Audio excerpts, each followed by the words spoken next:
Points हैं जो बाजार की नज़र रहेगी जिस पे कुछ हद तक बाजार इसको डिस्काउंट भी कर रहा है, इसीलिए घबराहट भी देखी है आपने पिछले कुछ दिनों में, लेकिन पूरी तरह शायद अभी नहीं क्लैरिटी चाहेगा।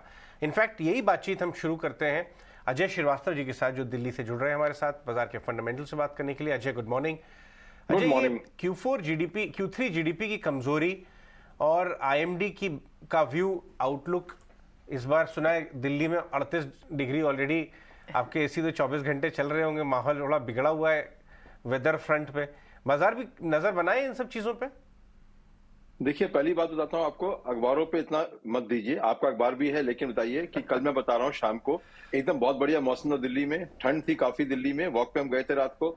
तो ये जितना कह रहे हैं एल नीनो है, अभी गर्मी शुरू हो गई, ये सबको बिल्कुल जैसे हिंदी में, शुद्ध हिंदी में कहेंगे, बकवास, एब्सोल्यूट बकवास। Nothing like this is happening here. बिल्कुल बहुत बढ़िया मौसम है दिल्ली में, अभी बाहर निकल जाइए आप और शाम को निकलिए तो उसको आप डिस्काउंट कर दिए उसको ना। क्या कल क्या होगा, बारिशें होंगी नहीं होंगी, इसका तो मुझे अंदाजा नहीं है। ये अंदाजा जरूर है कि आज की तारीख में जो अखबार छाप रहे हैं बिल्कुल गलत छाप रहे हैं, उस पर आप बिल्कुल नजरअंदाज मत कर दीजिए उस चीज को। दूसरी बात है, हमारी जैसे इकोनॉमी के अंदर में मॉनसून का इफेक्ट है, पर इतना नहीं जितना हम लोग इकोनॉमी में या विशेषज्ञ बोलते रहते हैं, इकोनॉमिस्ट बोलते रहते हैं कि होगा। भाई आप खाना खाएंगे, आप दूध पिएंगे, आप ऑफिस जाएंगे ना, चाहे बारिश होगी नहीं होगी, आप टूथब्रश नहीं करेंगे क्या सवेरे, आप नहाएंगे नहीं क्या, शैम्पू नहीं यूज करेंगे। सो द पॉइंट इज कि देखिए, एग्रीकल्चर का इनकम पे होता है इम्पैक्ट, गवर्नमेंट के फाइनेंसिस पे होगा इम्पैक्ट, इनको सपोर्ट करने पे हो सकता है इम्पैक्ट, पर ये कहना कि उसके लिए हमारी अब स्टॉक मार्केट मानसून डिपेंडेंट है, बहुत ही गलत बात होगी हमारे हिसाब से। और उसको अगर आप सिंपल निवेशक हैं, आप उसको थोड़ा बहुत उसको इग्नोर करके ये चलिए, आप अपने स्टॉक पे देखिए कि आपको अच्छे पी पे एंट्री मिलती है। इस साल मानसून नहीं आएगा, 6 महीने बाद में बारिश तेज हो जाएगी तो फिर बोलेंगे आप स्टॉक खरीद लीजिए। आप स्टॉक के लिए आपको मानसून नहीं देखना, स्टॉक के लिए आपको पी देखनी है। जो नजर है जिन स्टॉक्स के ऊपर, वहां अच्छा करेक्शन हो गया है, क्या आप एंट्री के मौके देख रहे हैं? क्योंकि 2 सीरीज से हम 3-3% घट रहे हैं, कल तो 200 डीए मूविंग एवरेज के भी ये चले गए 5 महीने के बाद। कि आपकी नजर कहां पे है? देखिए, आपको अगर आपको निवेश करना ही है तो पहली बात है कि आपको पोर्टफोलियो को बैलेंस करना चाहिए अपने हिसाब से। ऐसा फिक्स इनकम अपॉर्चुनिटी नहीं मिलेगा शायद आपको, या मिलेगा तो 6 महीने और मिलेगा आपको। तो उस हिसाब से अगर आप हेविली इन्वेस्टेड इक्विटी में थे तो शायद आपकी तारीख में आप डेट की तरफ जाएंगे तो आपको मुनस्सर होगा मेरे हिसाब से। दूसरी बात है कि अगर नया निवेशक शुरू होता है, एवरी डे एक नया इन्वेस्टर जरूर मार्केट में आता है, उसके लिए पास का बैगेज किसी कीमत पे नहीं है कि रिलायंस कभी 50 रुपए का था, उसके लिए क्या फर्क पड़ने वाला है। तो उस हिसाब से देखेंगे तो मेरे हिसाब से आज भी जो कैपिटल गुड स्टॉक्स हैं, जो कमोडिटी शेयर्स हैं, उसमें अगर आप एंट्री के लिए आप डाल सकते हैं, आई थिंक वो सबसे बढ़िया रहेगा। बिकॉज अगर इकोनॉमी चलेगी तो फिर आपको स्टील एल्यूमिनियम चाहिए ही होगा ना, आपको आपको कॉपर चाहिए ही होगा, आपको जिंक चाहिए ही होगा। तो उस हिसाब से देखेंगे नजरिया तो वो चलेगी। और ये कौन सी कंपनियां हैं जो कैपिटल गुड सेक्टर में आ सकती हैं? कुछ 3-4 चुनी गुनी आपकी ये एमएनसी कंपनीज हैं जो टॉप परफॉर्मर्स हैं इंफ्रास्ट्रक्चर सेक्टर में, कैपिटल गुड सेक्टर में। आप हैं ही 4-5, तो उसमें इतनी बड़ी लंबी चौड़ी रिसर्च की जरूरत भी नहीं है आपको। तो उस नजरिए से देखेंगे आपकी गवर्नमेंट का 10 lakh crore capital good sector में जो एमएनसीज हैं, लिमिटेड सप्लाई है, डी लेवरेज बिल्कुल है, सरप्लस बैलेंस शीट पे है, पी थोड़ी हाई है, इसीलिए मैंने बार बार मेंशन कर रहा हूँ कि पी को बहुत महत्व दीजिए आप इस मौसम में। Because P, high P company जिसमें लो ग्रोथ होगी उनमें आप तकलीफ में जाएंगे, high P company high growth में आप सेफ्टी में भी रह सकते हैं। तो ये चुनिंदा कर लीजिए कि आप कंज्यूमर सेक्टर में देख लीजिए, सबसे लोएस्ट पी स्टॉक था आईटीसी। आप देखिए 72, 52 एक पूरे साल की रिटर्न है 78%। कहता क्या है आपको? वरुण बेवरेजेस को देख लीजिए, लो पी पे था, हाई पी पे अब चला गया है। कि आपको स्टॉक चूज करना है एंट्री प्राइस को पी देखते हुए, ग्रोथ देखते हुए। अगर आप वो ठीक कर लेंगे अपना एंट्री प्राइस अपना, तो आपको तकलीफ नहीं आने वाली। मार्केट ऊपर नीचे होगी बट आपका पोर्टफोलियो सक्षम रहेगा। ठीक है अजय, आप बार बार पी की बात बोल रहे हैं, ये अडानी ग्रुप के शेयर भी पी के ही डसे हुए शेयर है, इनका भी हाई पी था, लेकिन अभी 25% कीमत रहेगी अडानी एंटरप्राइजेस की। ये 4000 वाला शेयर 1000 हो गया। सर, आपका पी कंफर्ट आया कि अभी भी पी कंफर्ट दूर है?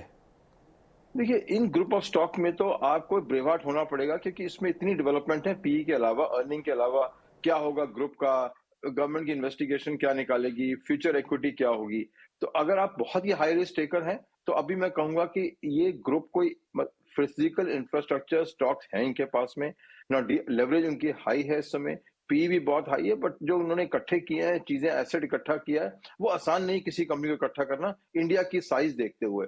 तो अगर आपका ये है कि ठीक है, अगर आपको हाई रिस्क, जो मैंने कहा पोर्शन आपका 5 to 10% पोर्टफोलियो, हर एक आदमी हाई रिस्क लेता है, उसको आप यूज कर सकते हैं इस चीजों के लिए जहां पे आपको लगता है कि ये चीजें इंफ्रास्ट्रक्चर ड्रिवन है, स्टॉक्स हैं, टेम्पररी है, एक बार इन्वेस्टिगेशन खत्म हो जाएगी, थोड़ा बहुत लोन वापस आ जाएंगे, रीपे हो जाएंगे, थोड़ा मार्केट में स्थिरता आ जाएगी। और अभी जो पैनिक भी चल रहा है, पैनिक में कितने शेयर बिकते हैं आपके? 100,000 शेयर शायद बिक जाएंगे, है शेयर 10 करोड़, एक 2 लाख शेयर बेच के आप क्या निकाल लेंगे उसमें से? तो मेरे हिसाब से अब थमना चाहिए, आराम से देखिए कि क्या होता है इन स्टॉक के अंदर में।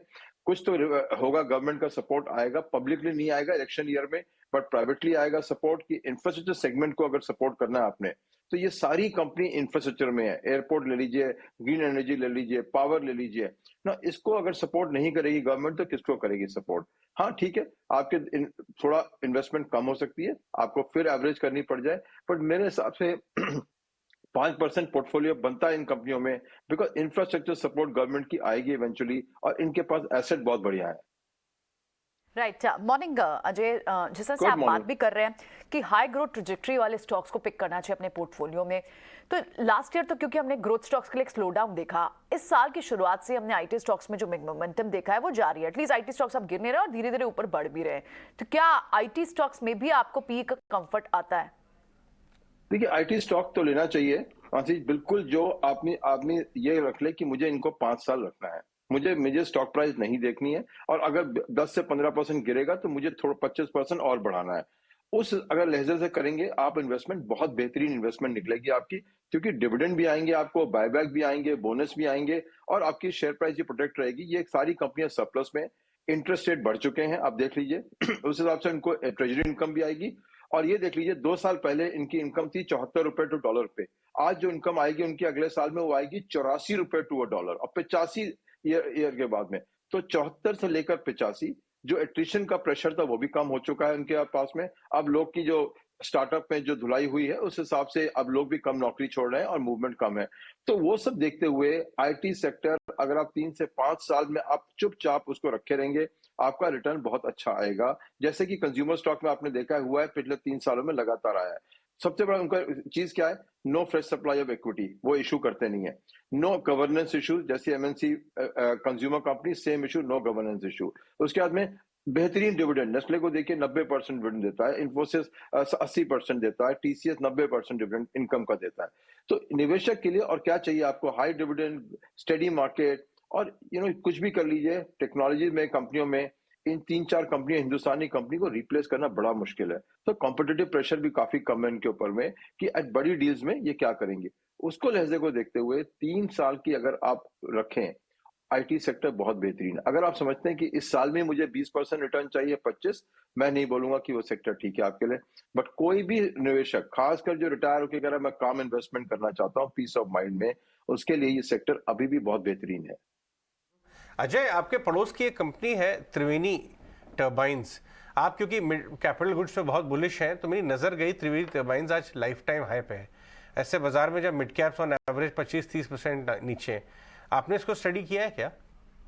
नहीं, इसको स्टडी, क्योंकि ये ग्रुप था जिसमें शुगर भी था, टर्बाइन भी है मेरे हिसाब से, तो उस हिसाब से हमने इसको स्टडी नहीं किया है इसको, कि इसमें क्या है। अगर है उनका कैपिटल गुड में उनका जा रहा है, टर्बाइन जा रहे हैं, तो बहुत बेहतरीन बात है, बट ये तो उनका अच्छा स्टॉक है, बट मुझे नहीं, पर्सनली स्टॉक के बारे में ज्यादा नॉलेज नहीं है। एक और सब्जेक्ट जिसपे आप पहले यूनाइटेड स्पिरिट्स से काफी बुलिश थे, यूनाइटेड स्पिरिट्स तो काफी अंडर परफॉर्म कर रहा है, लेकिन Radico again Delhi based company है, आपने इसको स्टडी किया है या इसके प्रोडक्ट्स को स्टडी किया है? देखिए ये सेक्टर सेक्टर में कोई कमी नहीं है। एक ही इंडियन कंपनी है रैडिको, अब 2-3 कंपनियां और आई है, सूला जैसे अलग सेक्टर में आई है, ना कि आपके मेन लिकर में आई है, बट रैडिको दिखाती है कि कितना प्रॉफिट पोटेंशियल है इस इकोनॉमी में, और उनके जो नए लॉन्चेस आए हैं उन्होंने बहुत बेहतरीन काम किया। अब ये देखेंगे इंडियन मार्केट में। ये जरूर है कि आपने सही कहा, एमएनसी कंपनी ने डिसअपॉइंट किया, बिकॉज मैं अभी बोलता हूं उनकी जो मैनेजमेंट टीम है, उसको मैं क्या बोलूं, जो आदमी, मैं बार बार बोलता हूं, हिंदुस्तान में ब्लैक लेबल बेच के प्रॉफिट नहीं कमा सकता, उस मैनेजर को नौकरी नहीं मिलनी चाहिए। तो उन कंपनियों में, उनकी दोनों कंपनियों की मैनेजमेंट टीम, जो हमारी बड़ी बड़ी एमएनसी कंपनीज है, आई थिंक वाहियात इज द राइट वर्ड उनके लिए, कि आप कैसे आपने मैनेजमेंट किया है कि आप ब्लैक लेवल बेच के आप नहीं प्रॉफिट कमा सकते इन्वेस्टर्स के लिए, तो आपको क्या दूं मैं कमाने के लिए, मत समझ नहीं आता मेरे को। कंपनियां ठीक है, मार्केट ठीक है, मैनेजमेंट बहुत पुअर है। जिस दिन मैनेजमेंट चेंज होगी, री रेटिंग होगी, मेरे हिसाब से फोकस आएगा, ये देंगी लॉन्ग टर्म रिटर्न। बट क्यों टेम्पररी मैनेजमेंट ने ये कर रखा है ये पता नहीं मेरे को। शायद एक कंपनी में रिस्ट्रक्चरिंग भी हुई है, उस हिसाब से देखते हैं उसका क्या नतीजा आता है। बट सेक्टर और प्रोडक्ट में कोई प्रॉब्लम नहीं। आपने लंबी लंबी लाइनें देखी है, आप जो गुड़गांव आते हैं देखिए, किसी दुकान के सामने लंबी लंबी लाइनें लगेंगी 7 बजे सवेरे। कहीं बाजार में चले जाइए, लेकर की बहुत ही बेहतरीन सिचुएशन है डिमांड सप्लाई की। लेकिन ये कंपनियां पुअर मैनेजमेंट के कारण आज प्रॉब्लम में है। कंपनी में कोई प्रॉब्लम नहीं है, प्रोडक्ट में नहीं है, मार्केट में नहीं है, मैनेजमेंट में प्रॉब्लम है। राइट, ऑलराइट अजय, बहुत बहुत शुक्रिया बात करने के लिए। धन्यवाद आज हमसे अजय बता रहे थे कि माहौल दिल्ली का काफी अच्छा हो गया। डिम्पी आज